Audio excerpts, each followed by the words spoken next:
के शहबाज शरीफ को एफआईए हुकाम ने कतर रवानगी से रोक दिया।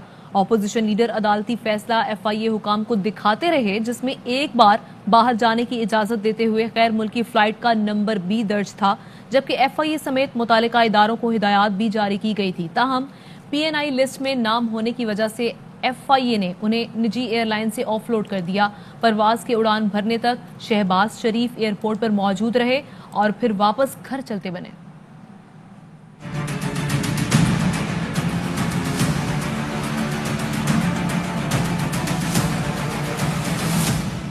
शहबाज शरीफ को इमिग्रेशन हुक्काम की इजाजत न मिलने पर निजी एयरलाइन ने ऑफलोड कर दिया।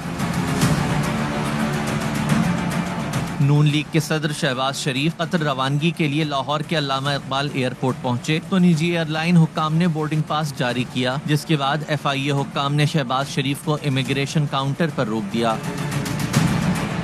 शहबाज शरीफ ने एफआईए हुक्काम को अदालती अहकामात भी दिखाए। नून लीग के रहनुमा अता तारड़ भी एफआईए हुक्काम को अदालती अहकामात के बारे में बताते रहे, जबकि मरियम औरंगजेब भी मौजूद थीं।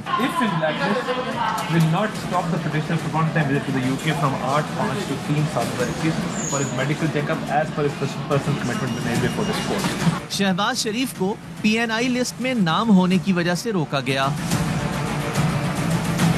लाहौर हाई कोर्ट के फैसले में शहबाज शरीफ को एक बार बैरून मुल्क जाने की इजाजत दी गई थी। फैसले में शहबाज शरीफ की गैर मुल्की एयरलाइन का नंबर भी दर्ज था और एफआईए समेत मुताल्लिका इदारों को हिदायत जारी की गई थी। शहबाज शरीफ तैयारे की उड़ान भरने तक एयरपोर्ट पर मौजूद रहे। मुस्लिम लीग नून की तर्जुमान मरियम औरंगजेब कहती हैं, छोटे लोग जब बड़ी कुर्सियों पर मुसल्लत होते हैं तो यही होता है जो आज लाहौर में हुआ। शहबाज शरीफ ने अदालत से इजाजत दी थी, जिसकी खिलाफ वर्जी की गई। लीगी रहनुमा अता तारड़ कहते हैं, अदालतों के हुक्म की अदम तामील खुली तौहीन अदालत है। शहबाज शरीफ को वक्ती तौर पर रोका जा सकता है, अदालती फैसले पर अमल कराएंगे। शरीफ साहब ने इजाजत ली थी जिसकी खिलाफ वर्जी की गई है, इसका जवाब देना पड़ेगा। छोटे लोग जब बड़ी कुर्सियों पर मुसल्लत होते हैं तो यही होता है जो आज हुआ है, लेकिन इससे बिल्कुल घबराने की जरूरत नहीं है, क्योंकि घबराने का वक्त अब इन आटा, चीनी, बिजली, गैस, दवाई चोरों का आ गया है। अवाम इनको मुस्तरद कर चुकी है, इसलिए ये इन छोटी हरकतों के ऊपर उतर आए हैं। इससे शहबाज शरीफ को कोई फर्क नहीं पड़ेगा। शहबाज शरीफ साहब का नाम ईसीएल में नहीं था।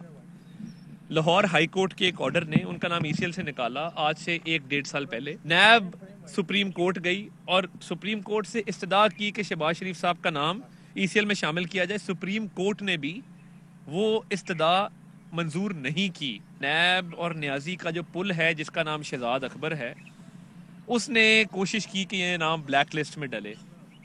ब्लैक लिस्ट में भी नाम ना डल सका, पर्सन्स नॉट इन लिस्ट के नाम से। वो एक ओछा हथकंडा है, एक गैर कानूनी एक लिस्ट है जिसके अंदर नाम डाल के वक्ती तौर पे किसी को रोका जा सकता है। हम कोर्ट के ऑर्डर्स लेके खड़े हैं, इस पे इम्प्लीमेंटेशन करवाएंगे। वजीर आजम के मुआवने खुसूसी शहबाज गिल कहते हैं, अदालती फैसला 7 मई को आया। शहबाज शरीफ ने टिकट 5 मई की खरीदी हुई थी। क्या आप सिस्टम का मजाक नहीं उड़ा रहे? रातों रात आप मुल्क से भागने की कोशिश कर रहे हैं। कहते हैं इलाज लंदन से कराना है, लेकिन टिकट दोहा कतर से रिटर्न है। हमने सुना था कि शैतान जो है वो बंद कर दिए जाते हैं, लेकिन लगता है कि कुछ शैतान अभी भी खुले हुए हैं। अभी मोहतरमा एक तरफ कह रही हैं कि शहबाज शरीफ साहब को रोक लिया तो क्या हुआ, 2 दिन बाद दोबारा चले जाएंगे।